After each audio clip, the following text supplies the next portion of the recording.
ክብር ለጌታ ይሁን።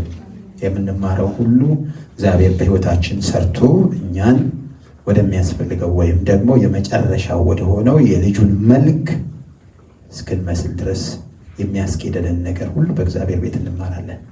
ክብር ለጌታ ይሁን። ኢየሱስ የእግዚአብሔር ልጅ ጌታ ነው። ስሙ ይባረክ። የረዳን ጌታ የተባረከ ይሁን። ያገዘን አቅም ይሁንን።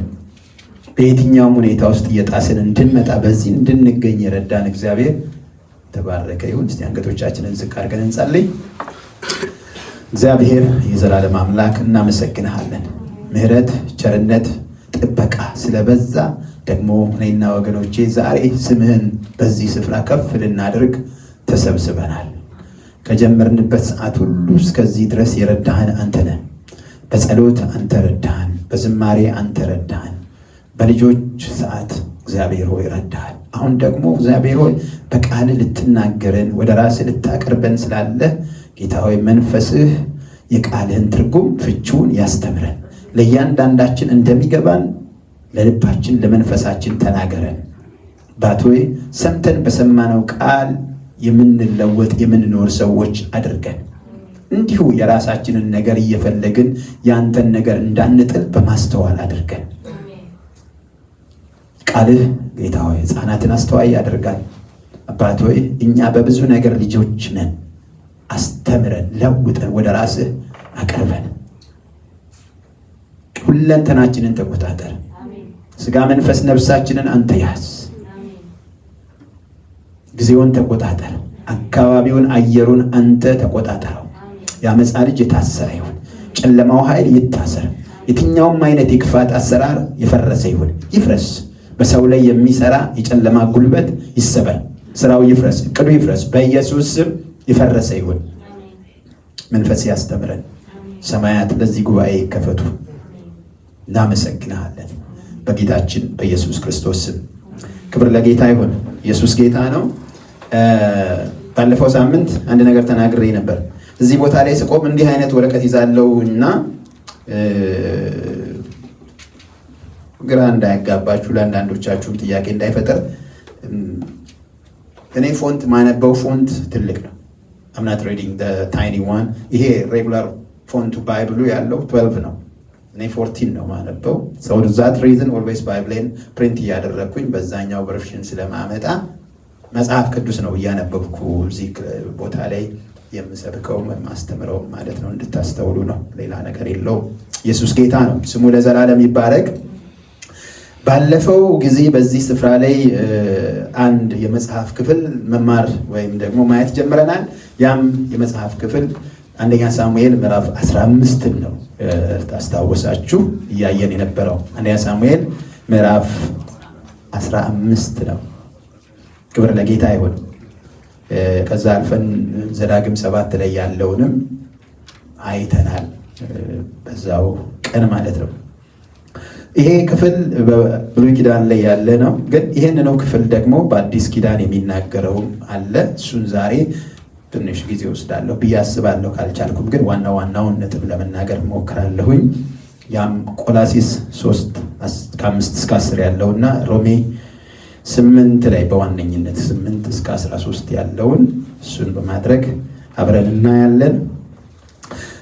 ስናገር ሳምንት የተናገርኩት ምንድነው? ለምን ይሄን ክፍል እናያለን እንማራለን ብለን ስንል በዋነኝነት ሪዝን የሆነውና ለዚህ ነገር ይሄን ክፍል ለማጥናት ያስገደደን ነገር ምንድነው? እግዚአብሔር ወደ እያንዳንዳችን በቃሉ ሲመጣ ለቃሉ ሙሉ ምላሽ እንስጥ የሚል ነው። ተስተውሉ ከሆነ መስጠት መታዘዝ ተገቢ እንደሆነ እና ባንታዘዝ ደግሞ የራሱ የሆነ ኮንሲኩዌንስ አለው፣ የሚያመጣው ችግር አለ። ስለዚህ አንደኛ ለመጣው ቃል ሰብሚሽን መታዘዝን ከኛ እግዚአብሔር እንደሚፈልግ ለመማር፣ ባንታዘዝ ደግሞ ሊመጣ ያለም ነገር ስላለ ከዛም ለመዳን ስለሚጠቅመን ይህን ክፍል እንመለከታለን እና በጣም ብሉይ ኪዳናዊ ይመስላል፣ ግን አዲስ ኪዳናዊ ነው ነገርየው። ምክንያቱም ጠበቅ ያለ ጉዳይ ያለው በአዲስ ኪዳን ላይ ነው። በዛን ዘመን ላይ የጠበቀን የእግዚአብሔርን ምሪት እግዚአብሔር ለእስራኤል ሕዝብ የሰጠበት ስፍራ ነው። ምናልባትም ቦታው የትራንዚሽን ቦታ ነው። ምክንያቱም ነቢዩ ሳሙኤል የመጨረሻው የነገስት መሪ ነበረ። እንደገና ደግሞ ለመጀመሪያ ጊዜ እስራኤል ንጉስ ጠይቆ እግዚአብሔር ንጉስ የሰጠበት ጊዜ ነበር። ክብር ለኢየሱስ ይሁን። ሳኦል ሲመጣ እግዚአብሔር ምንድን ነበር ያለው? የአባትህ ቤትና የእስራኤል መሻት አንተ አይደለህምን?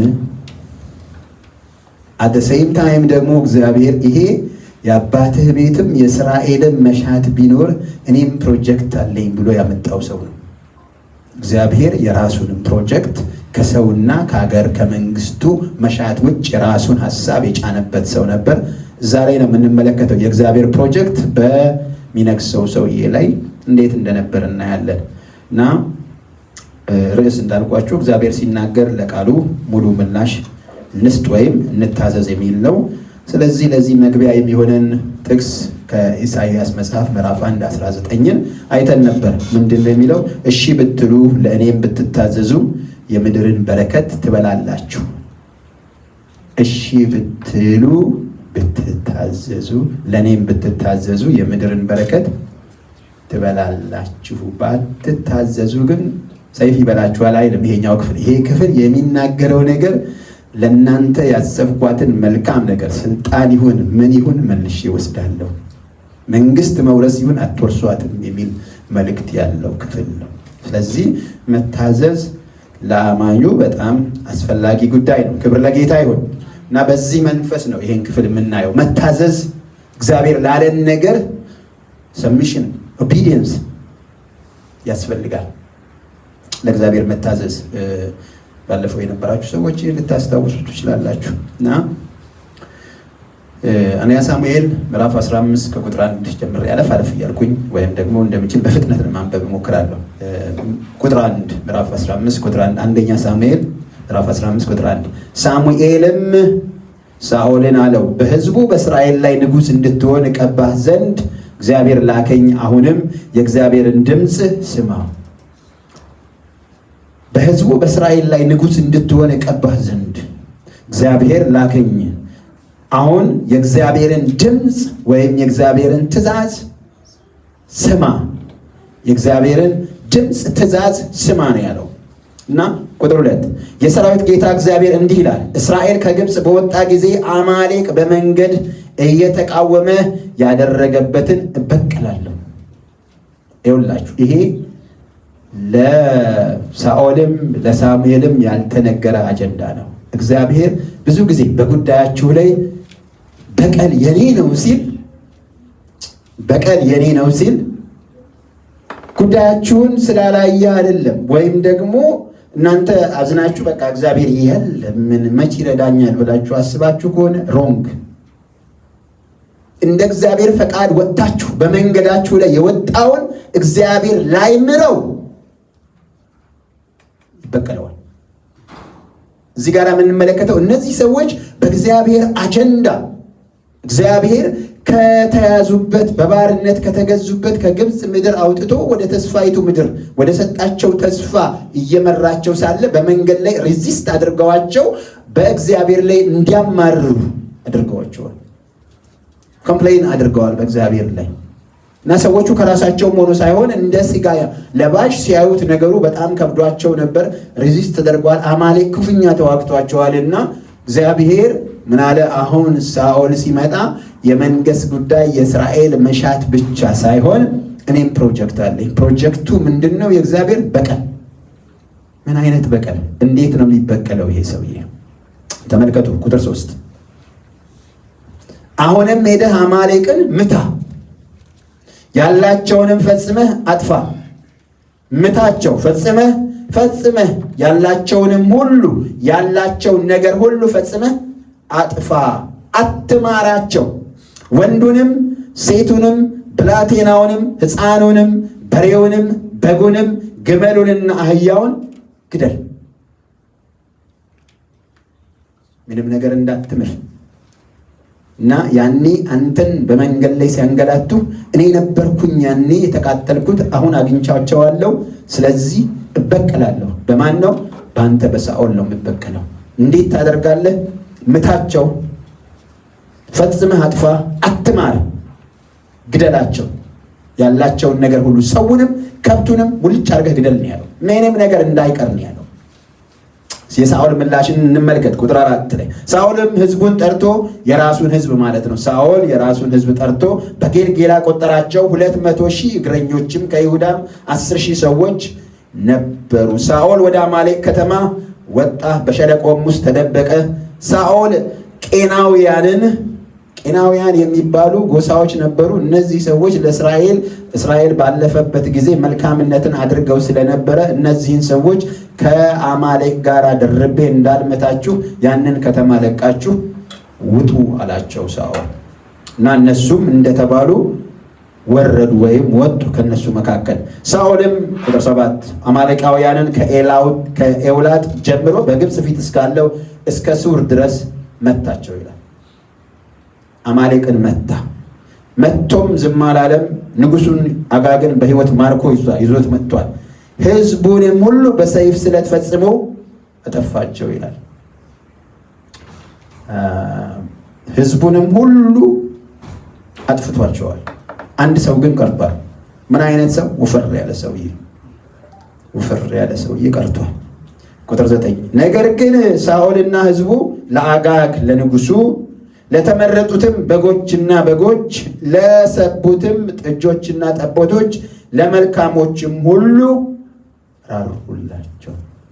መልካም ለሆኑት ሲያቸው ለሚያምሩት ራሩላቸው። ንጉሱም ያምራል። ደህና ስለሚበላ ደህና ስለሚጠጣ ያምራል። ከተራራለት አንዱ ንጉሱ ነበር እና ፈጽሞ ሊያጠፏቸው ምን አላሉም ይላል፣ አልወደዱም። ለምን? ሲያቸው ለዓይናቸው አምሮት ደስ የሚሉ ስለነበሩ ተዋቸው። እግዚአብሔር ግን ምን ብሏል? ፈጽመህ አጥፋ። ምንድን ነው ያለው? ፈጽመህ አጥፋ። እግዚአብሔር ፈጽመህ ግደል፣ ፈጽመህ አጥፋ ሲል የሁኔታውን ክብደትና ቅለት ሳይሆን የተናጋሪውን ትእዛዝ ነው መጠበቅ ያለብን። የእግዚአብሔር ስም ለዘላለም ይባረክ። ከምን አኳያ እግዚአብሔር ይሄንን አለ? እኛ ባይገባንም ግን እግዚአብሔር ያየበት አንግል አለ። ሌላም ብለን ብንል በእነዚህ ሰዎች ውስጥ መጥፎ መንፈስ አለ። መንፈሱ የሚያድረው በእነዚህ ስጋ ለባሾች ስለነበረ መንፈሱ ማደሪያ እንዳያገኝ የግብፅን አማልክት እመታለሁ እግዚአብሔር ነው ያለው። ባለ ጊዜ አማልክቱን የሚመታበት መንገድ አማልክቱ ይኖሩበት በነበረው ነገር ነፍሳ ላይ ወይም ስጋ ለባሽ ላይ ያለውን መምታት ነው። እቀጣቸዋለሁ ብሎ ነበር። እንደዛውን የቀጣው እዚህም ሰፈር ላይ መናፍስቱ በሰዎቹና በሏቸው ከብቶች ውስጥ ነበሩ። ስለዚህ እነሱን እንዳያገኙ እነሱን በሙሉ አጥፋ ነው ያለው። ክብር ለጌታ ይሁን። እሱ ግን ምን ማለት ደህነኞቹ ከሰውም እስከ ከብቱ ከሰው አንድ ሰው ቀርቷል። ከብቶቹ በሙሉ ወፈር ያሉት በሙሉ ቀርተዋል። ክብር ለጌታ ይሁን። እና እግዚአብሔር ይሄን አድርጉ ሲባል ሙሉ ለሙሉ ሊሰማ ሙሉ ለሙሉ ልንታዘዘው ይገባል። ክብር ለጌታ ይሁን። ሁኔታውን ልናይ አይገባም። ለኛ ማሰላሰል አይደለም። እግዚአብሔር ከኛ በላይ አመዛዝኖ የወሰነውን ነገር እኛ በራሳችን ሁኔታ ልንቀይረው የተገባ አይደለም። ቁጥር 10 እና 11 ላይ ስትመለከቱ ያልተውት ምን ይላል? የገደሉት ምን ነው ይላል? ነገር ግን ምናምንቴውንና የተናቀውን ሁሉ ፈጽመው አጠፉት ይላል። ተራ የሆነውን ምናምንቴ የሆነውን ነገር አጥፍተዋል። ነገር ግን ደህናውን አስቀርተው ነበር እና የእግዚአብሔር ድምፅ መጣ። ምክንያቱም እግዚአብሔር he was not happy ደስተኛ አልነበረም። እና ድምፁ ወዴት ነው የሚመጣው? ወደ የሚሰማው አንደበት ወደ ሆነው ወደ ሳሙኤል ነው የመጣው። እንዲህ ይላል የእግዚአብሔርም ቃል ይላል ሳኦል እኔን ከመከተል ተመልሷል። ተመልከቱ፣ ገድያለሁ፣ ንጉሱንም ማርኬያለሁ፣ ፈር ያሉትን ብቻ አምጥቻለሁ ብሎ ነበረ። ሳኦል እኔን ከመከተል ተመልሷልና ትእዛዜንም አልፈጸመምና ስላነገስኩት ተጸጸትኩኝ ብሎ ወደ ሳሙኤል መጣ እግዚአብሔር። ሳሙኤል ደግሞ የእግዚአብሔርን ድምፅ ከገና ብላቴና በሁለተኛ ዓመት እያለ የተለማመደ ሰው ነው። ኤሊ ጋራ በመቅደስ ሲያድግ እግዚአብሔር ሲመጣ ኤሊ ሲነግረው ምንድን ያለ እነሆኝ ተናገር እያለ ባሪያ ይሰማል እያለው ያለማመደው ልጅ ነው እና አሁን ትልቅ ሆኖ በጣም ከእግዚአብሔር ጋር በደንብ የሚነጋገርና የእግዚአብሔር ሐሳብ የሚገባው ሰው ነው። የእግዚአብሔር ቃል እኔን ከመከተል ተመልሷልና ትእዛዜንን አልፈጽምምና ስላነገስኩት ተጸጸትኩኝ አለ። ይህን ሲል ሳሙኤል ዝም ብሎ እንደ ሰው አይደለም የሰማው። ወድቆ ተንፈራፍሮ ጮሆ አድሮ ሳይተኛ በማለዳ ተነስቶ ሳኦልን ሊያገኝ ነው የበረረው። እዚህ ላይ የሚለውን ተመልከቱ። እዛው ክፍል ላይ ሳኦልም ተቆጣ፣ ሌሊቱን ሁሉ ወደ እግዚአብሔር ጮኸ ነው የሚለው። ሳሙኤል ተቆጣ፣ ሌሊቱን ሁሉ ወደ እግዚአብሔር ጮኸ። ከመጣው ድምፅ የተነሳ ሌሊቱን ሙሉ ነው የጮኸው። ሳሙኤልም በነጋው ሳኦልን ለመገናኘት ማለደ። ሳኦልም ወደ ቀርሜሎስ ወጣ፣ እነሆም የመታሰቢያ አምድ ባቆመ ጊዜ ዞሮ አለፈ፣ ወደ ጌልጌላም ወረደ የሚል ወሬ ለሳሙኤል ደረሰለት። ሳሙኤልም ወደ ሳኦል መጣ። ሳኦልም አንተ ለእግዚአብሔር የተባረክሁን የእግዚአብሔርን ትእዛዝ ፈጽሜያለሁኝ አለ። ማን ያለው? ሳኦል ነው ያለው። የእግዚአብሔርን ትእዛዝ ፈጽሜያለሁ። አዎ እንደ ሰውና እንደኛ ሲታይ የተሰራ ነገር አለ፣ ግን የእግዚአብሔር ሐሳብ ፈጽሞ አልተሰራም። ፈጽመህ ግደል፣ አጋግን ማን አስቀራለ? ከብቶቹን ፈጽመህ አጥፋ፣ ማን አስቀራለ? መቼ እግዚአብሔር ወፍራሙን ለኔ ለይልኝ አለ አላለም? ተመልከቱ፣ የሚገርም ነገር ነው ያለው። ልክ ይሄንን ብሎ ሲናገር ትእዛዝ ፈጽሜ ያለሁ ብሎ ሲል አንዳንድ ጊዜ እኔ በእውነት ይሄን አድርጌያለሁ ስንል የሰራነው ውሸት በእኛ ላይ ምስክር ሆኖ ያስይዘናል። ስሙኝ፣ እዚህ ጋር ይሄ ሰው ያልገደላቸው በጎችና በሬዎች ነበሩ። ሳሙኤል ሲደርስ ሳኦል ባያምንም በሙሉ መጮህ ጀምረዋል። ይሄ የምሰማው የበጎች ጩኸትና የበሬ ግሳት ምንድን ነው? ሰማችሁ? ፈጽመህ አጥፋን የተባለው ባዶ እጁን በገደለበት ሰይፍ ምናልባት ቢመጣ ኖሮ ምንም አልነበረም። ነገር ግን ከኋላው ያልተገደለ ያልሞተ እግዚአብሔር የተቆጣበት ነገር በእጁ ላይ ነበር እና እስኪሆንም አልጠበቁም ነገርየዎቹ። ልክ ሳሙኤል ሲደርስ ስማ አለን እኛ በሕይወት ብለውታል። ያው መናገራቸው መጮኋቸው አለን እኛ በሕይወት አይነት ነው። ግልጽ ነው፣ ግልጽ ነው። አዎ ይሄን ስላችሁ ሌላ ነገር እንዳታስቡ። አንድ ነገር ልንገራችሁ። ቆላስይስ መጽሐፍ ምዕራፍ 3:5 ላይ ስንሄድ ይሄን አይነት የሥጋ ባህሪዎቻችሁን ግደሉ ይላል። ግደሉ የሚል እናየዋለን። እግዚአብሔር ግደል ሲል አንተ እንድትገድል እግዚአብሔር ይጠብቃል። ሌላ ነገር አይደለም። ማንም አይገድልህም፣ አንተ እንድትገድል። ባትገድል ግን ያ ነገር ወይ ተናግሮ ያስገድልሃል ወይም ደግሞ ካለህበት ስፍራ ያባርራል። ሰማችሁኝ? አንድ ምሳሌ ነግሬያችሁ ነበር። መስሪያ ቤት 2 ሰዎች ካጠገብ የተባረሩ 2 ክርስቲያኖች ናቸው። ሁለቱም በሌብነት። እንዴት? የሌብነትን መንፈስ እያባበሏት እያጎረሷት ነበር ያሳደጓትና አብራቸው የነበረችው ግደል የተባለውን ነገር አልገደለምና ሰውየው ትልቅ ሰው ናቸው። አሜሪካ ሚሊታሪ የነበሩ ናቸው። ስማቸውን አልጠራም። ሚስተር ኤክስ ቅብር ብለው ነው የሚራምዱት የሚሄዱት እና ካንዲ ማሽን አለ እዛ ሄደው ለአንዷ አይከፍሉና 2 ይዘው ይሄዳሉ። ለአንዷ ቢሮ ጠርተው አነጋግረዋቸዋል።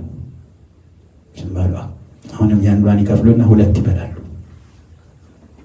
ከዛ አንድ ቀን ይዘው ኤቭሪቲንጋቸውን ዲአክቲቬት አድርገው እንዳይገቡ ተደረጉ ማለት ነው። አገኛችሁ? ያልሞተው በግ ያልሞተው በሬ ተናግሮ ሚስተር ኤክስን ከመስሪያ ቤት አስወጣቸው። ይሰማል? ትንንሽ ልምዶች ካሉ ዛሬ ይገደሉ። ትንንሽ ልምዶች ዝሙት አንድ ቀን ወስዶ ትልቅ ነገር ላይ አይጥልም። ትንንሽ ነገር አለማምዶ በአደባባይ ይጥላል። ይሰማል የሚለው ነገር? አዎ። ይሄ ብዙ ጊዜ በቤተ ክርስቲያን ውስጥ ሰዎች ዘንድ ያለ ውድቀት፣ አንደኛ ሰዎቹ ከኛ የባሱ የደከሙ እንደነበሩ እንዳገምቱ፣ ከኛ የተሻለ ብርቱ የነበሩ ከኛ የተሻለ የእግዚአብሔርን ነገር የሚያውቁ ሰዎች ይወድቃሉ። ይህን የምትሰሙ ሰዎች ንቁ። ለእኔንማ ምናምን አንተማ አንበሳ ነህ። ኢየሱስ ብቻ ነው አንበሳ። እሱ ነው ብቃታችን። እኛ ኔትወርካችን ወይም ከሱ ጋር ያለን ፌሎሺፕ በደከመ ቁጥር ጠላት ወደኛ እየቀረበ ነው የሚሄደው እና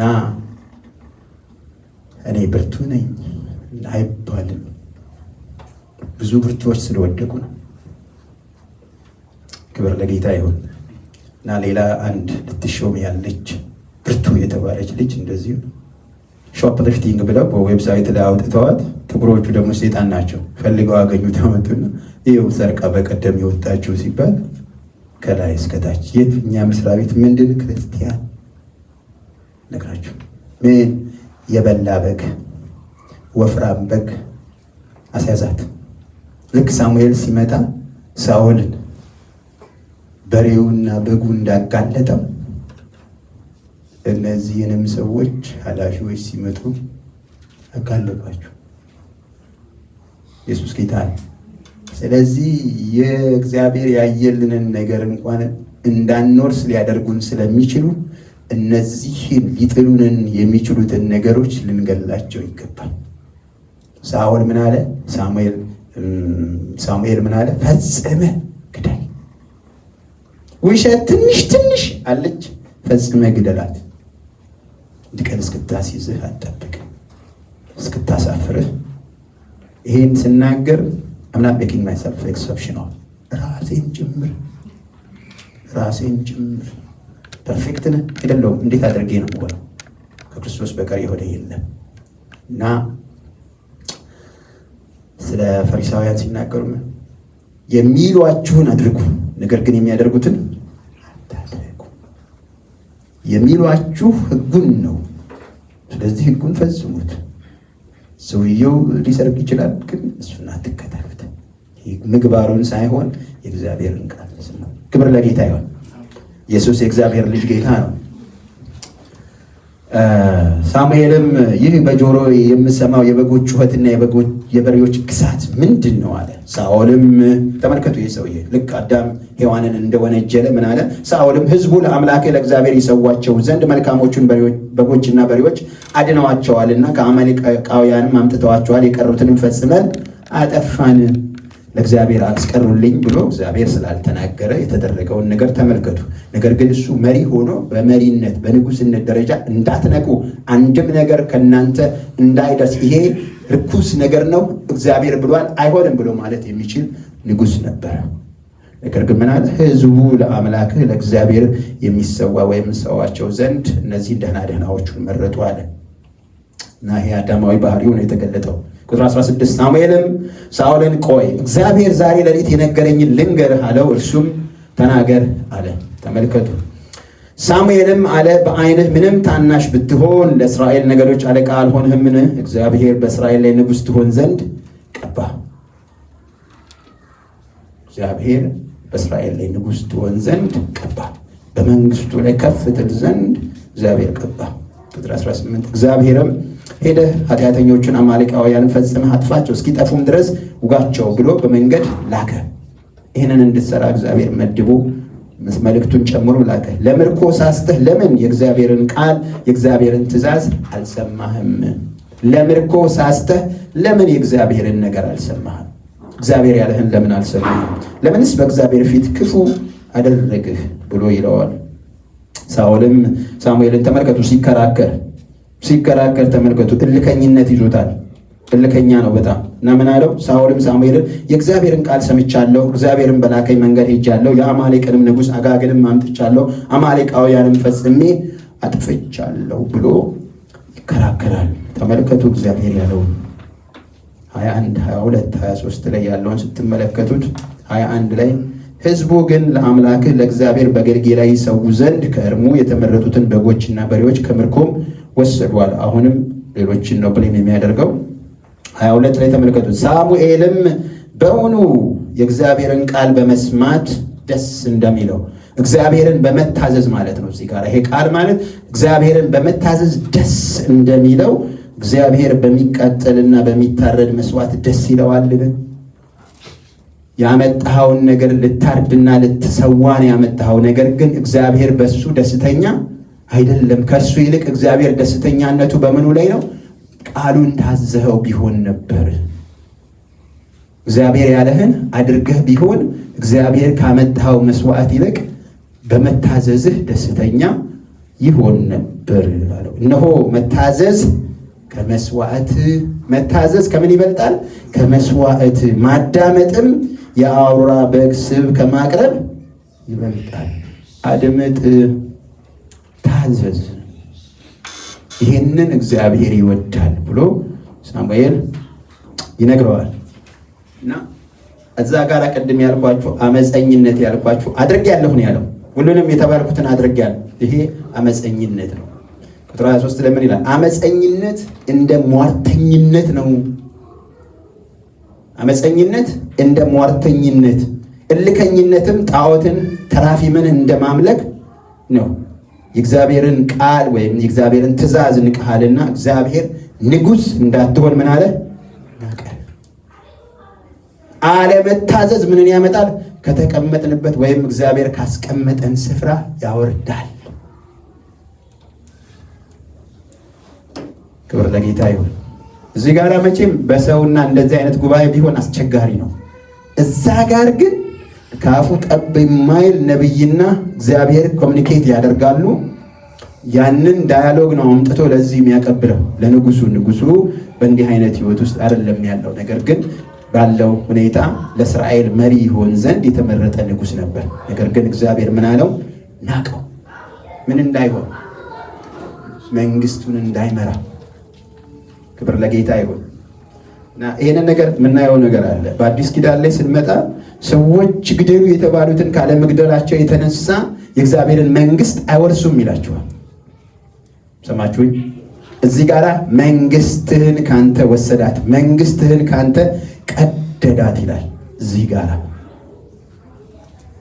ይሄ ለዚህ ሰው እንዲመራ የተሰጠውን መንግስት እግዚአብሔር ወስዶ ለሌላ ሰው እንደሚሰጠው ይናገራል። ከሱ እጅ እንደሚያወጣት፣ ስልጣኑን እግዚአብሔር የሰጠውን ክብር ከሱ እንደሚያነሳ ይናገራል። ሃሌሉያ! ክብር ለእግዚአብሔር ይሁን። እንደ እግዚአብሔር ያለ ማንም የለም። ሃሌሉያ! ቁጥር 24ን ተመልከቱት። ሳኦልም ሳሙኤልን ሕዝቡን ስለፈራሁኝ ቃላቸውንም ስለሰማሁኝ የእግዚአብሔርን ትእዛዝ እና የአንተን ቃል በመተላለፍ በድያለሁ።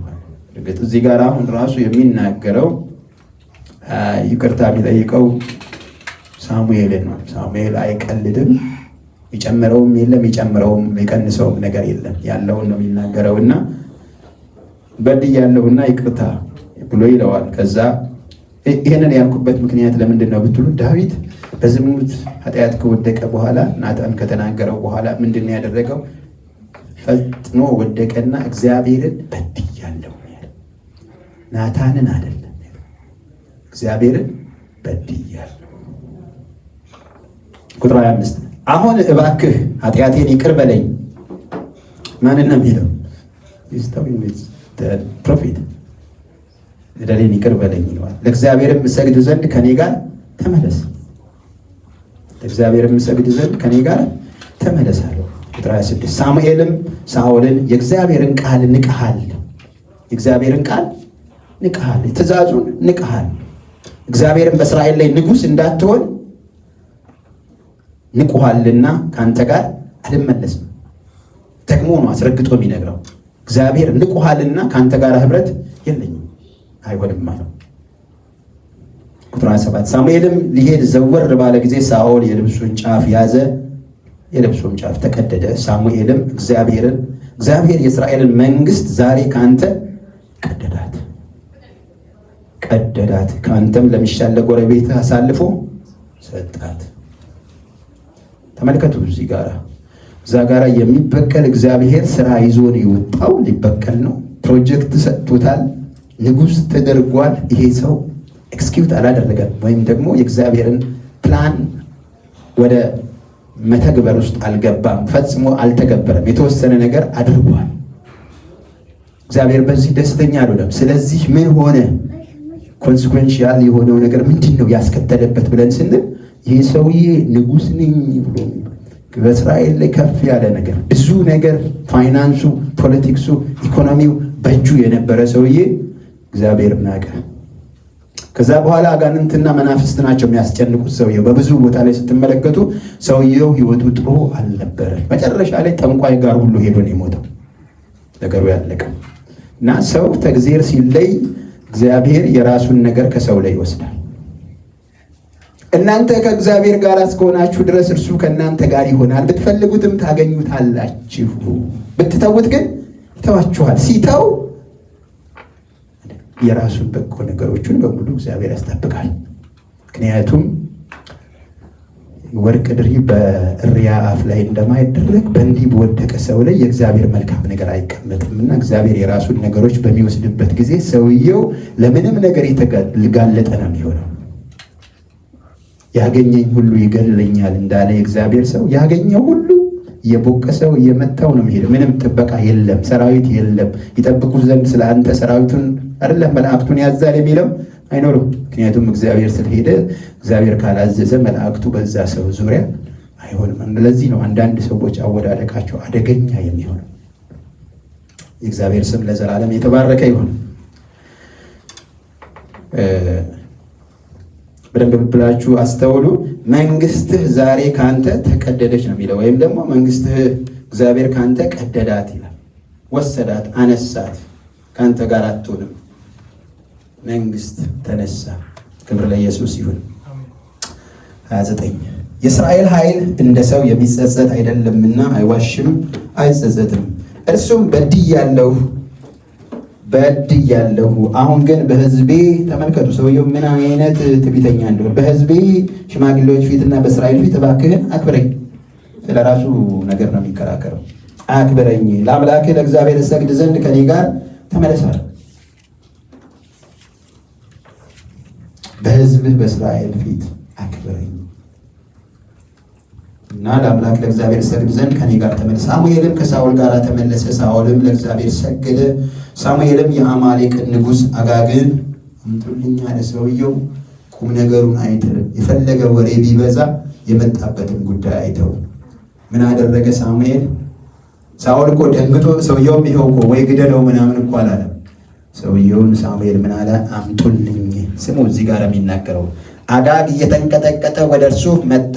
አጋግም በውኑ ሞት እንዲህ መራራ ነውን አለ። እንደሚገለው አውቋል እና ሞት እንዲህ መራራ ነውን? ተመልከቱ ከዚህ በኋላ የተባለው ሳሙኤል አጋግን ነው የሚለው።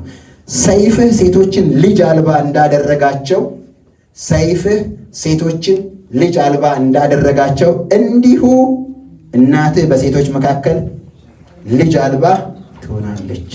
እሱ ብዙ እናቶችን ያለ ልጅ ያስቀርቷል ሰውየው። ዛሬ ተረኛ አንተ ነህ እያለው ነው ሳሙኤል። ያንተም እናት ያለ ልጅ ትሆናለች። ሳሙኤልም አጋግን በእግዚአብሔር ፊት በጌልጌላ ቆራረጠው ነው የሚለው። ማንን ደስ ሊያሰኝ ነው የቆራረጠው? እግዚአብሔርን፣ ሌላ አይደለም። ከዛ ሳሙኤል ወደ አርማቴም ሄደ። ሳኦልም ወደ ቤቱ ወደ ጊብዓ ወጣ። ሳሙኤል እስከሞተበት ቀን ድረስ ሳኦልን ለማየት ዳግመኛ አልሄደም። ሳሙኤል ፊት እንደ አባት እንደ መንፈሳዊ አባት he was overseeing him ያየው ነበር። አሁን ግን ያለበትን ውድቀት ስላወቀ እስከሞተበት ቀን ሳሙኤል ነው ቀድሞ የሞተው። ሳሙኤል እስከሞተበት ቀን ሳኦልን አላየው። ክብር ለጌታ ይሁን። የአምላካችን ስም የተባረከ ይሁን።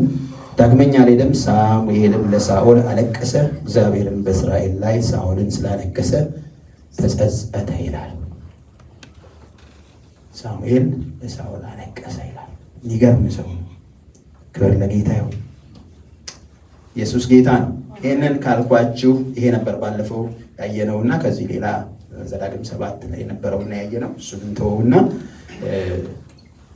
አዲስ ኪዳን ላይ እግዚአብሔር ግደሉ የሚለን ነገር አለ። ልክ እዚህ በብሉይ ኪዳን ላይ ሳኦልን እግዚአብሔር ሊበቀልበት ፈልጎ ሊገላቸው ያሉትን ነገሮች ዘርዝሮ እንደተናገረ እንዲሁ በአዲስ ኪዳን እግዚአብሔር ግደሉ የሚለን ነገር አለ። ቆላሲስ ምዕራፍ 3 ነው።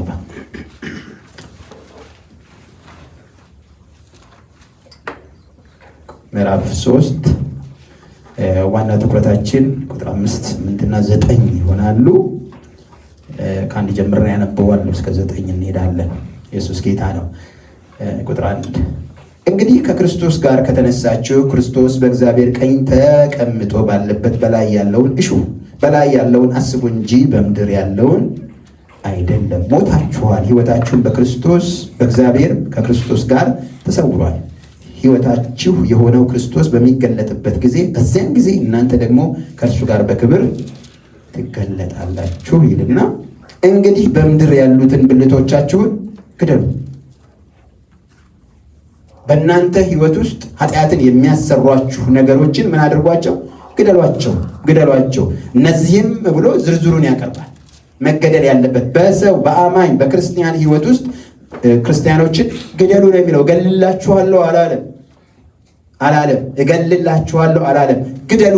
ጾመህም ቢሆን ምንም ብለህ ውጠህ እነዚህን ነገሮች ግደል። አለበለዚያ ግን ቅድም ያየነው ነገር በእኛም ሕይወት ይገለጣል። እንግዲህ በምድር ያሉትን ብልቶቻችሁን ግደሉ። እነዚህም ዝሙት፣ እርኩሰት፣ ፍትወት፣ ክፉ ምኞት፣ ጣዖት ማምለክ የሆነ መጎምጀት ነው ብሎ እነዚህን በአንድ ሊስት ላይ ያስቀምጣቸዋል። ሌላ ደግሞ 8 ቁጥር ላይ ሄዱ። አሁን ግን እናንተ ደግሞ ቁጣን፣ ንዴትን፣ ክፋትን ከአፋችሁ ስድብንም የሚያሳፍረንም ንግግር እነዚህን ሁሉ አስወግዷቸው ይላል። ቁጥር 9 ላይ እርስ በእርሳችሁ ውሸትን አትነጋገሩ፣ አሮጌውን ሰው ከስራው ጋር ገፋችሁታልና እና ብልቶቻችሁን ግደሉ። በእናንተ ዘንድ ሊታዩ የማይገባቸው በእናንተ ዘንድ ሊገለጡ የማይገቡ የህይወት አካሄዶች፣ እነዚህ በስጋ ላይ ተገልጠው ሆነው ሊሰሩ የሚችሉ ነገሮች እንዳይገለጡ ግደሏቸው። እነዚህ የዝሙት ነገር ቢኖር በእግዚአብሔር ፊት ጩሁ። ማንም ጸጋ ቢጎለው ሳይነቅፍ በልግስና የሚሰጠውን እግዚአብሔርን ምን ይበል? ይለምን።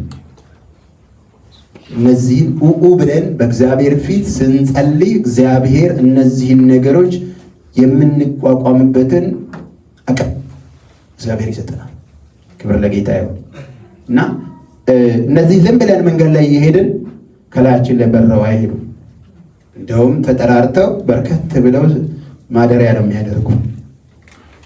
ይህ እንዳይሆን በእግዚአብሔር ፊት ራሳችንን ዝቅ፣ ጾም፣ ጸሎት፣ በእግዚአብሔር ቃል እውቀት በጌታ ፊት በመሆን እነዚህን ነገሮች ፈጽመን ልናጠፋቸው ይገባል። ክብር ለጌታ ይሁን። ፈጽመን ብልቶቻችሁን ግደሉ ነው የሚለው። ግደሉ ሲል ራስህ ግደል፣ ራስሽ ግደይ ነው እያለን ያለው። አለበለዚያ ግን አንድ ቀን በእኛም ላይ የራሳቸውን ነገር ሊያደርጉ ሊጥሉን ይችላሉ። ቅድም እዛ ጋራ ምን አደረጉት? ሰውየውን መንግስቱን ከሱ ላይ አስወሰዱበት፣ ከስልጣን አወረዱት። በሰው ፊት መቅረብ እንኳን እንዳይችል ሆነው ከነጭራሹ አምላኩን እንዳያውቅ ሆኖ ሌላ ክፍል ስታነቡ አምላኩን እንደማያውቅ ግራ እንደገባው ሰው ሆኖ ጠንቋይ፣ ሙታን ጠሪ ጋር ሄደ ሰው። ይሄ ሁሉ ምንድን ነው? ሰው ሲወድቅ፣ ሰው ከእግዚአብሔር ነገር ሲለይ ነው። የእግዚአብሔር ስም ለዘላለም ይባረክ። ሮሜ 8:13 ላይ ልውሰዳችሁ። ሮሜ 8:13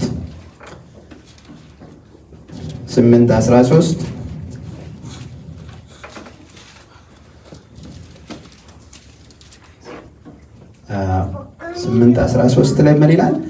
እንደ ሥጋ ፈቃድ ብትኖሩ ትሞቱ ዘንድ አላችሁና፣ እንደ ሥጋ ፈቃድ ብትኖሩ ትሞቱ ዘንድ አላችሁና፣ በመንፈስ ግን የሰውነትን ትኖራላችሁ።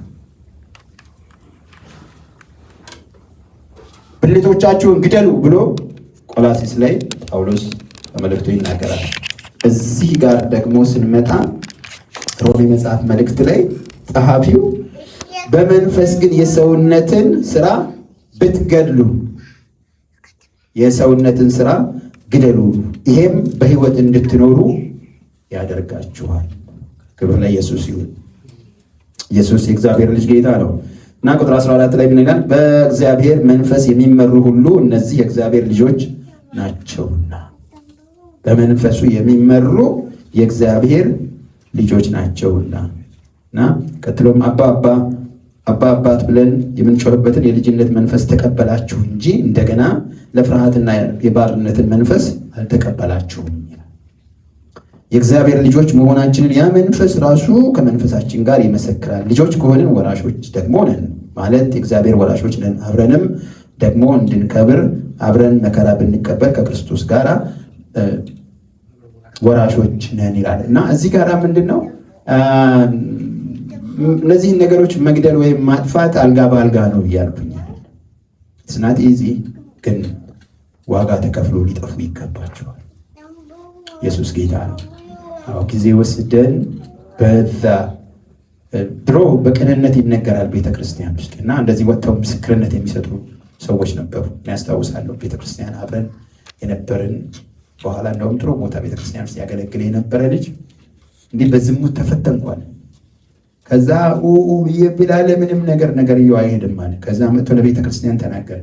ቤተክርስቲያን ጾም ጸሎት ይዘው አብረው ሁሉ ጸልየውለት ነጻ ወጣ እና በኋላ ትልቅ ወንድነት ነበረውና ይመሰክር ነበር። እንዲህ አይነት በጣም ኢንቴንስ የሆነ በስጋዬ ላይ የሚሰራ መንፈስ ነው እንደዛ አድርጎ ነበር አለ። ግን ጌታ ነፃ ወጣው። ለምን? ልጁ ተግቶ የእግዚአብሔርን ነገር በጌታ ነፃ መውጣትን ፈልጎ ነበርና ቅዱሳን ለሱ በጣም በህብረት ሆነው ጸልየው ደሊቨርድ ሆነ። ክብር ለኢየሱስ ይሁን። እንዲህ አይነት አንዳንዱ ያለፈ ሊጥለን ሊገለን የሚመጣውን ነገር we have to fight። ኢየሱስ ጌታ ነው። ቅዳሜ እንኳን መተን እዚህ አብረን ብንጸልይ ብዙ ነገር እንሰራለን ለማለት ነው። ለኛ ይገለጥ ዘንድ ካለው ክብር ጋር ቢመዛዘን የአሁኑ ዘመን ስቃይ ምንም እንዳይደል አስባለሁ ይላል። ምንም እንኳን በኃይለኛ ትግል ውስጥ ብናልፍም ሊመጣ ያለው ክብር ግን ከምናልፍበት መከራ ይበልጣል። ክብር ለጌታ ይሁን። በዚህ መከራ ውስጥ ከጠላት ጋር ተናጥቀን በመንፈስ ያንን የአመፅ አሰራር ልንገለው ይገባል። ክብር ለኢየሱስ ይሁን። እና እዚህ ጋር የሚለን ነገር ምንድን ነው? ግደሉት። ቆላሲስ ላይም ጳውሎስ ምን አለ? ግደሉት። ሮሜ ላይም ይኸው 8:13 ጨምሮ ያለው በመንፈስ በመኖር ግደሉት ነው የሚለው። ሊጥል ያለ የጠላት አሰራር አለና ነው። እና ባንገለውስ ጅስት እንደ ሳኦል በልክ ብንሆንስ ምን ችግር አለ? ምን አለበት? መዓት ነገር አለበት። መዓት ችግር አለበት። አንድ ሁለት ክፍል እንመልከት።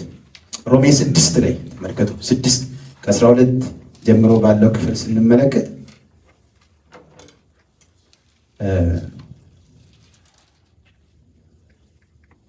ለዚህ ለመጣው ለእግዚአብሔር ነገር ባለመታዘዝ ምን ሊሆን ይችላል? እንግዲህ ይላል ቁጥር 12 ላይ እንግዲህ ለምኞቱ ይላል ለምኞቱ እንድትታዘዙ በሚሞት ስጋችሁ ኃጢአት አይንገስ፣ ብልቶቻችሁንም የአመፃ የጦር ዕቃ አድርጋችሁ ለኃጢአት አታቅርቡ። ነገር ግን ከሙታን ተለይታችሁ በሕይወት እንድትኖሩ ራሳችሁን ለእግዚአብሔር አቅርቡ፣ ብልቶቻችሁንም የጽድቅ የጦር ዕቃ አድርጋችሁ ለእግዚአብሔር አቅርቡ ይልና 21 ላይ ነው ሰራችሁ እዛው ይህን እንዲያደርጉ ካለን በኋላ እንግዲህ ይላል እንግዲህ ዛሬ ከምታፍሩበት ነገር ያን ጊዜ ምን ፍሬ ነበራችሁ? የዚህ ነገር መጨረሻው ሞት ነው። በእግዚአብሔር በሆነው ነገር በሕይወት ባንመላለስ የዚህ ነገር መጨረሻው ምንድን ነው የሚሆነው? ሞት ነው። ሞት ነው። ቅድም እዛ ጋር ከስልጣን መውረድ ነው ብለን አይደል ያየነው? መንግስት ተቀደደ፣ ኢኮኖሚ ኪስ ትንሽ ወረደ አይነት ነገር ነው። ወይም ደግሞ የአንድ ብሔር ስም ትንሽ ዝቅ አለ። ምክንያቱም እሱ ከራሱ የመጣበት ብሔር ነበር። አይ ቲንክ ቢንያማዊ ነው ሳውል እና የነሱ ቤት ምን ብቃት የላችሁም የሚል ወሬ በየሰፈሩ መወራት ይጀምራል ማለት ነው። እነዚህ ሲምፕል ነገር ግን ከዛ ያለፈው ነገር ምንድን ነው የሚለን? ሞት አለ። በአመፅ የሚመላለስ አማኝ ክርስቲያን እንደሚገባ ባይመላለስ በምን ውስጥ ይኖራል? በሞት ውስጥ ይኖራል። 23ን እንየው። ምን ይላል? የኃጢአት ደሞዝ ሞት ነው፣ የእግዚአብሔር ጸጋ ስጦታ ግን በክርስቶስ ኢየሱስ በጌታችን የዘላለም ሕይወት ነው ይላል። እና ሰው እንደ እግዚአብሔር ፈቃድና እንደ እግዚአብሔር ቃል እግዚአብሔር የሚለውን ጠብቆ ሲኖር የዘላለምን ሕይወት ይኖረዋል ወይም ደግሞ ያገኛል። ነገር ግን ያ ባይሆን ምን ይሆናል? የዘላለም ሞት የሚባል ነገር አለው። እና ኮንሲኩዌንሱ እዛ ጋራ ስልጣን ነበር ያየ ነው፣ መንግስት መወሰድ ነበር ያየ ነው። እዚህ ጋር ሞት አለ ብሎ በአንዱ ይነግረናል። በሌላው ቦታ ላይ ደግሞ መንግስቱ ደጃፍ አትደርሳትም ብሎ የሚል ክፍል አለው። የእግዚአብሔር መንግስት ጋር አንተ አትቀርብም በዚህ ህይወትህ። አንደኛ ቆሮንቶስ ምዕራፍ 9 ከቁጥር 11 ጀምሮ ያለውን እንመልከት። አንደኛ ቆሮንቶስ ምዕራፍ 6 ከቁጥር 9 ጀምሮ። አንደኛ ቆሮንቶስ ምዕራፍ 6 ኢየሱስ ጌታ ነው። ሞስ ጨርሰናል።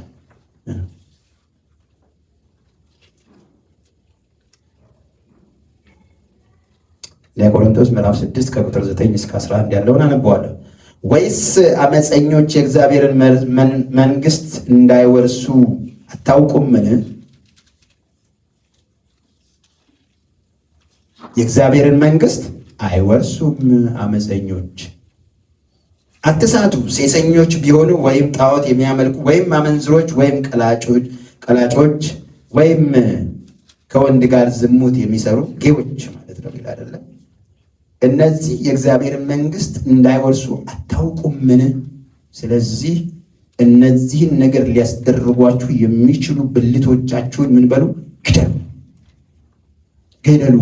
እድል ፈንታ አትስጧቸው። do not compromise with that. do not ስር ላይ ወይም ሌቦች ወይም ገንዘብን የሚመኙ ወይም ሰካሮች ወይም ተሳዳቢዎች ወይም ነጣቂዎች የእግዚአብሔርን መንግስት አይወርሱም። እና ፌስ ቫልዩን ቀጥታ ነው የምንወስደው። ምንም እናሻሽለው ነገር የለም። እግዚአብሔር እነዚህን አይወርሱም ብሏል። አይወርሱም። ከእናንተ አንዳንዶቹ እንደነዚህ ነበራችሁ፣ ነገር ግን በጌታ በኢየሱስ ክርስቶስ ስም በአምላካችንም መንፈስ ታጥባችኋል፣ ተቀድሳችኋል፣ ጸድቃችሁማል ይላል። በዚህ ህይወት ያሉ ያመኑ ክርስቲያኖች ተመልሰው በድሮ ህይወት ያሉትን የእግዚአብሔርን መንግስት አይወርሱም እያላቸው የሚለው ክብር ለጌታ ይሁን። ለአንዳንድ ጊዜ በቃ ዓለምን በጣም ያጠበበው ነገር የዚህ የሶሻል ሚዲያ በጣም አጥብቦታልና በየሰፈሩ የሚሰማ ማዕት ነገር አለ እና ከዳነ ዳነ የሚባል ነገር አለ። እኔ ብዙ ደጋፊ አይደለሁም የዛ ሰው፣ ግን እስከ መጨረሻው ቀን በእግዚአብሔር ፊት ጸንቶ ሊቆም ይገባል። ከዳነ ዳነ አይደለም። ባይሆንማ ሰፈር አንውልም ነበር እንዴ? ምን ችግር አለው? አይደል እንዴ? ነገር ግን እንደዛ አይደለም። ጌታችን ኢየሱስ ክርስቶስ ከሙታን ከጨለማው ዓለም ታድጎ ህይወትን ሰጥቶ ሲያድነን ምንድን ነው የሚለው? በክርስቶስ ኢየሱስ ሆነን በሰማያዊው በረከት፣ በሰማያዊ ስፍራ፣ በመንፈሳዊ በረከት ሁሉ ባረከን ነው የሚለው። መዓት በረከቶች አሉ።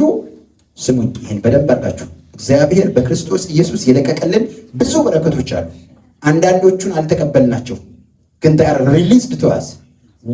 ምንጸልየው እግዚአብሔር የሰጠንን ነገር ለመጠበቅ ለመያዝ እንጂ አዲስ ነገር እንዲመጣ ለመዳን አንጸልይም። እንድናለን እንጸልያለን ነው ለመዳን አንጸልይም። ምንጸልየው እግዚአብሔር በክርስቶስ ኢየሱስ የለቀቀው ሚሊየንስ የሆኑ ስጦታዎች አሉ። ስለዚህ ነው በደንብ ሰዎች ተክተው ጌታ ኢየሱስ ክርስቶስ ራሱ ሲናገር ምን አለ? እንደዚህ ይህንን እስክትቀበሉ ድረስ ከኢየሩሳሌም እንዳትወጡ ኃይል ትቀበላላችሁ። ሲጸልዩ ምን አደረጉ? ተቀበሉ። እኔ እዚህ ሀገር ነው ቦልቲሞር ነው ቤቴን ዘግቼ 15 ቀን ሲጸልይ ኃይለኛ የእግዚአብሔር መንፈስ ሲወርድ ኢትዮጵያ እኮ ሀገር እግር ሁሉ ተጭኖብኛል ያልነበረው የዛለት ኃይለኛ የሆነ የእግዚአብሔር መንፈስ ወረደ። ልሳን ተናገርኩ። አይቼው የማላቀው ደስታ በዘመኔ ሁሉ ሆነልኝ። ለምን? ያ እግዚአብሔር የለቀቀው ነገር ሩቅ አይደለም ያለው፣ እኛው ሰፈር ነው ያለው። ነገር ግን እግዚአብሔር ጠፍቶ ርቆ ሳይሆን እኛ ርቀን ስለነበር ነው። እኛ በቀረብን ጊዜ የእግዚአብሔር ነገር ወደኛ ይመጣል። ክብር ለጌታ ይሁን። የምለው ነገር ግልጽ ነው። የሸሸነው እኛ ነን፣ እግዚአብሔር አይደለም። በክርስቶስ ኢየሱስ ያልተለቀቀልን ነገር የለም። ነገር ግን ያንን ጸንተን ወደኛ ማስገባት የኛ ድርሻ ነው። በክርስቶስ ኢየሱስ በሰማያዊ ስፍራ በመንፈሳዊ በረከት ሁሉ ተባርካችኋል እና እግዚአብሔር ቃል የሚለንን ነን። ስለዚህ ያ የሚመጣውን የእግዚአብሔርን ወይም የተለቀቀው በክርስቶስ ኢየሱስ በመስቀሉ ስራ የተለቀቀውን ለኛ እግዚአብሔር የሰጠንን በረከት ሁሉ በመትጋት ያንን በሕይወታችን ልንለማመደው ይገባል። ኢየሱስ ጌታ ነው። ስሙ ለዘላለም ይባረክ። ክብር ለጌታ ይሁን እና ቁጥር 11 ላይ ከእናንተ አንዳንዶቹ እንደዚህ ነበራችሁ፣ ነገር ግን በጌታ በኢየሱስ ክርስቶስ ስም በአምላካችን መንፈስ ታጥባችኋል፣ ተቀድሳችኋል፣ ጸድቃችኋል፣ ይህ ሆኖላችኋል እያለን የሚለን እና በአመፅ ግን ብትመላለሱ የእግዚአብሔርን መንግስት አትወርሱም እያለን የሚነግረን ኢየሱስ ጌታ ነው። ወደ ተለመደው ወደ ገላትያ መጽሐፍ ልውሰዳችሁ። ምዕራፍ 5 ላይ ልውሰዳችሁ። ምዕራፍ 5 ይሄ አሁን የሚነግረን ነገር ምንድነው? ምንድነው የእግዚአብሔርን ነገር አለመኖር ወይም እግዚአብሔር ግደሉ ያለንን ነገር አለመግደላችን ምን ያመጣል በሕይወታችን የሚለው። ቅድምም ከላይ የሚያየነው ነገር የቆሮንቶስም የተመለከትነው የእግዚአብሔር መንግስትን አይወርስም እንዳለን እንዲሁ ገላትያ መጽሐፍም ላይ ባንታዘዝ ወይም ደግሞ እግዚአብሔር ግደሉ ያለንን በእኛ ውስጥ በስጋ የሚገለጠውን ባህሪያችንን ባንገለው ምን ያመጣል ብለን ስንመለከት እዚህ ጋር እንዲህ ይለናል። ቁጥር 18 በመንፈስ ብትመሩ ግን ከሕግ በታች አይደላችሁም። የስጋ ስራ የተገለጠ ነው። እነርሱም የስጋ ስራ፣ ዝሙት፣ ርኩሰት፣ መዳራት፣ ጣዖት ማምለክ፣ ሟርት፣ ጥል፣ ክርክር፣ ቅንዓት፣ ቁጣ፣ አድመኝነት፣ መለያየት፣ መናፍቅነት፣ ምቀኝነት፣ መግደል፣ ስካር፣ ዘፋኝነት ይህንም የሚመስል ነው። አስቀድሜ እንዳሉ እንደዚህ ያሉትን የሚያደርጉ የእግዚአብሔርን መንግስት አይወርሱም። ይህን እንዳታደርጉ ይህንን ነገር ሊያስደርጋችሁ የሚችለውን ስሜት ምን በሉ ነው ያለን? ግደል ነው ያለን። ክብር ለኢየሱስ ይሁን። እነሱን ገለን የእግዚአብሔርን መንግስት ከሚወርሱት ልንሆን ይገባል። ክብር ለጌታ ይሁን። እንደ እግዚአብሔር ያለ ማንም የለም እና መጨረሻ ላይ ጴጥሮስ ሲናገር እንዲህ ይላል። ምዕራፍ 1 ከቁጥር 2 እስከ 11 ባለው ማለት አንደኛ ጴጥሮስ ምዕራፍ 2 ቁጥር 11 እስከ 14 ያለውን አየዋለሁ። ኢየሱስ ጌታ ነው። እንዲህ ይላል፣ ወዳጆች ሆይ ነፍስን ከሚዋጋ ስጋዊ ምኞት ትርቁ ዘንድ እንግዶችና መጻተኞች እንደመሆናችሁ እለምናችኋል። አንደኛ ጴጥሮስ ምዕራፍ 2 ቁጥር 11 ቁጥር 12 ስለሚመለከቱት ስለ መልካም ስራችሁ ክፉ እንደምታደርጉ በዚያ እናንተን በሚያሙበት ነገር በሚጎበኝበት ቀን እግዚአብሔርን ያከብሩት ዘንድ በአሕዛብ መካከል ኑሯችሁ መልካም ይሁን።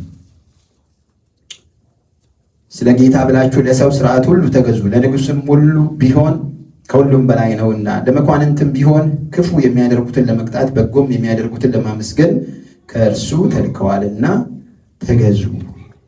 እንዲህ አይነት ሕይወት ይኑራችሁ ብሎ ጴጥሮስ ደግሞ በመንፈስና በትክክል እየኖሩ ያሉትን ሰዎች ሲመክራቸው እንመለከታለን። ክብር ለጌታ ይሁን። ጠቅለል አድርገን መልእክቱ ጨርሻለሁ። ጠቅለል አድርገን መልእክታችንን ስንመለከት ሳኦል እግዚአብሔር በሕዝብም በቤቱም በእግዚአብሔርም ተመርጧል። የእግዚአብሔርን ስራ ለመስራት በእግዚአብሔር ስለ እስራኤል እንዲበቀል እግዚአብሔር ለእስራኤል በቀልን ሊያደርግ እንደገና ደግሞ ሕዝቡን እንዲያወጣና እንዲያገባ እግዚአብሔር ሾሞታል። ነገር ግን በደንብ ስማ እየተባለ የተነገረውን ነገር በአግባቡ ስላልሰማ ካለ መታዘዙ ወይም ደግሞ የተነገረውን ቃል ካለመፈጸሙ አይደለም፣ ሙሉ ለሙሉ ስላልፈጸመ። መጽሐፉ ስንጀምር ርዕሱን ምንድን ያልኳችሁ? እግዚአብሔር በቃሉ ሲመጣ ለመጣው ቃል ሙሉ ምላሽ ነው መስጠት ያለበት። ሙሉ ምላሽ ባለመስጠቱ ሳኦል ከመንግስቱ ተገሏል። መንግስቱ ተወስዶበታል። መንግስቱን እግዚአብሔር ካንተ ሰፈር ላለ ወይም ደግሞ ለጎረቤትህ ሰጥቶታል። መንግስት ታንተ ተቀዳለች ብሎ ሲል እንመለከታለን። እና ሰውየው ባለመታዘዝ ወይም ሙሉ ለሙሉ ባለመታዘዙ እንዲህ አይነት ኮንስኩዌንስ እንዳገኘ እና እዚህ ላይ ሲናገር የተናገረው ነገር ምንድን ነው? ማዳመጥ፣ መታዘዝ። ማዳመጥ፣ መታዘዝ። ቁጥር 22 ላይ ልብ ብላችሁ ተመልክታችሁ ከሆነ ሳኦልን እግዚአብሔር ሲናገረው ሳኦልን በውኑ የእግዚአብሔርን ቃል በመስማት መስማት የሚለው ቃሉን መስማት ትእዛዙን መስማት ደስ እንደሚለው እግዚአብሔር በሚቃጠልና በሚታረድ መስዋዕት ደስ ይለዋል። እዚህ ጋር ይሄንን አድርግ ተብሎ እሱን ትቶ እዚህ ሰፈር ላይ ሄዶ ሌላ መስዋዕት ትልልቅ ስጦታዎችን ቢያቀርብ እግዚአብሔር በዛ ደስተኛ አይደለም። እነሆ መታዘዝ ከመስዋዕት ይበልጣል፣ ማዳመጥም የአውራ በግ ስግ ከማቅረብ ይበልጣል ይላል። አድምጥ፣ እግዚአብሔር የሚልህን አድምጥ፣ እግዚአብሔር ያለህን አድርግ፣ ታዘዝ፣ አድምጥ ነው እያለ ያለው። ታዘዝ፣ አድምጥ። ግደል ያለህን ግደል፣ አታሳድረው። ስፍራ ምርጫ አንተ ልትመራመርበት እግዚአብሔር አልሰጠህም። ይህን ስላችሁ ሰፈራችንን ያለውን ሰውዬ ሽጉጥ ገዝተን አይደለም መንገድ በእኛ ላይ ያለ የሥጋ ስሜታችንን በጸሎትም በቃልም በህብረትም በየትኛውም መንገድ አድርገን ገለን የእግዚአብሔርን መንግስት ልንወርስ ይገባል። እግዚአብሔር ፕሮሚስ ካደረገልን ነገር እንዳንጎድል እግዚአብሔር ያለንን እናድርግ። ክብር ለጌታ ይሁን። እንጸልያለን። ኢየሱስ ጌታ ነው። እግዚአብሔር የዘላለም አምላክ ስምህ ይባረክ። አንተ በምክርህ ግሩም አምላክ ነህ የኔ ጌታ። ልጆችህን በአንድም በሌላም ትናገራለህ። ዛሬ እግዚአብሔር ሆይ መልካምን ነገር ተናግረናል። በውስጣችን ጌታ ሆይ መዋሸት ቢኖር፣ ሌብነት ቢኖር፣ ዝሙት ቢኖር፣ ሌላ ክፉ መሻት ቢኖር ጌታ ሆይ ይህንን ነገር የምናስወግድበትን መንገድ እንድትመራ፣ ጥላቻ ቢኖር የኔ ጌታ አንተ አቅጣጫን እንድታሳየን በጌታ በኢየሱስ ስም እንለምናለን። አቅም እንድትሰጥ፣ ሰው እንድትልክ የኔ ጌታ የተቀባ ሰው መጥቶ በምንጸልይበት እጅ ጭኖ እንዲጸልይ እግዚአብሔር የዘላለም አምላክ በእኛ ውስጥ ያለው ክፋት እንዲለቅ እንለምናለን። ማስተዋል ይሁን የኔ ጌታ። በሕይወታችን ወደ አንተ ተግተን እንድንጸልይ እርዳን፣ አበርታን። ቃልህን እንድንሻ እርዳን። ከወገኖች ባለ ህብረት እንዳንለይ እርዳን። ባቆምከን ስፍራ ላይ በታማኝነት እንድናገለግል እርዳን።